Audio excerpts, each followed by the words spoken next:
Shalom, saudara dan saudari yang terkasih dalam Tuhan kita Yesus Kristus.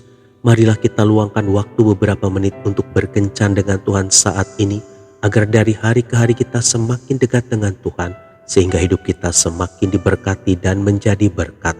Pembacaan dari kitab Yeremia bab 29 ayat 11. Sebab aku ini mengetahui rancangan-rancangan apa yang ada padaku mengenai kamu, demikianlah firman Tuhan, yaitu rancangan damai sejahtera dan bukan rancangan kecelakaan, untuk memberikan kepadamu hari depan yang penuh harapan. Demikianlah sabda Tuhan, syukur kepada Allah. Saudara dan saudari yang terkasih dalam Tuhan kita Yesus Kristus, Freddie Figers lahir di Florida, Amerika Serikat pada tanggal 26 September 1989.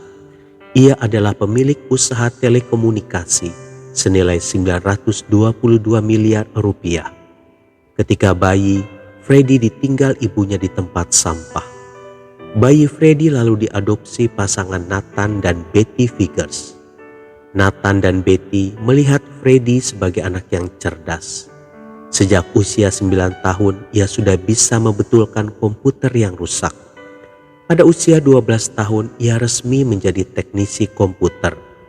Pada usia 15 tahun, ia mulai membangun usahanya di bidang komputer. Kini dengan kekayaannya, Freddie aktif mendanai beasiswa dan menolong program anak muda serta lanjut usia. Saudara dan saudari yang terkasih dalam Tuhan kita Yesus Kristus, pada zaman Nabi Yeremia, Tuhan mengizinkan bangsa Yehuda ditawan bangsa Babel. Ini terjadi agar Israel mau kembali mengandalkan Tuhan. Tuhan tahu rancangan hidup yang terbaik atas umatnya. Ia tidak mau umatnya lari dari rencana itu.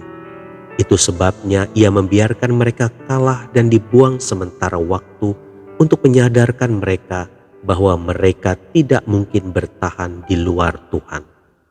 Kelak Tuhan akan memberikan kembali kekuatan dan pertolongan bagi mereka. Di balik duka atas pembuangan itu, ada masa depan cerah yang Tuhan atur bagi bangsa Israel. Saudara dan saudari yang terkasih dalam Tuhan kita Yesus Kristus, kalau saat ini keadaan kita begitu susah, banyak orang terdekat meninggalkan kita dan seolah-olah kita pribadi yang terbuang, janganlah susah hati. Tetaplah andalkan Tuhan dengan sungguh-sungguh. Ketika Tuhan mengizinkan sesuatu terjadi dalam hidup kita, walaupun itu menyakitkan, asal kita percaya akan kasih dan kuasa-Nya, maka di balik itu semua ada rencana Tuhan yang indah atas hidup kita. Tetaplah percaya bahwa Tuhan tidak pernah merancangkan sesuatu yang buruk atas hidup kita, karena di balik duka akan ada pelangi yang mengubah hidup kita menjadi lebih baik dari sebelumnya. Tuhan Yesus memberkati. Marilah kita berdoa. Dalam nama Bapa dan Putra dan Roh Kudus. Amin.